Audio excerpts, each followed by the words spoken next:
Imagine waking up in a tent in the middle of a freezing blizzard. Something happens, something so terrifying that you grab a knife, slash the tent open from the inside, and run into the 30-degree darkness without your shoes. This isn't a movie. This is how the 9 hikers of Dyatlov Pass spent their final moments. February, Soviet. Rescuers reached the campsite. It was a ghost town. The tent was half buried in snow. Inside they found boots, warm clothes, and food untouched.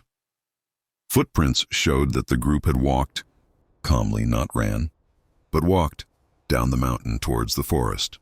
They were walking to their deaths. At the edge of the forest they found the first 2 bodies. They were dressed only in underwear, lying next to a small fire. They had frozen to death. Their hands were burned as if they were trying desperately to touch the fire. But the real horror was further into the woods. It took months to find the rest. They were buried deep in a ravine.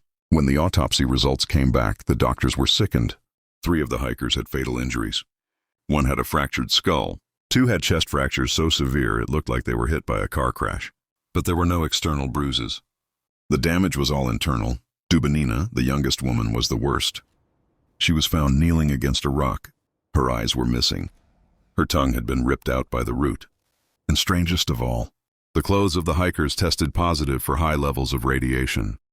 Their skin had turned a strange, deep orange color. What could do this? Some say it was an avalanche, but the tent was still visible. Some say it was the local tribes, but there were no other footprints. Then there is the wildest theory. The Russian Yeti. One of the hikers had taken a blurry photo, moments before they died, showing a dark figure in the trees. Or was it a secret military test gone wrong? The radiation suggests something unnatural. The Soviet government closed the case and sealed the files. The official cause of death? A compelling natural force. To this day, the mountain is known as the Mountain of the Dead. Subscribe to Tales by Soban if you dare.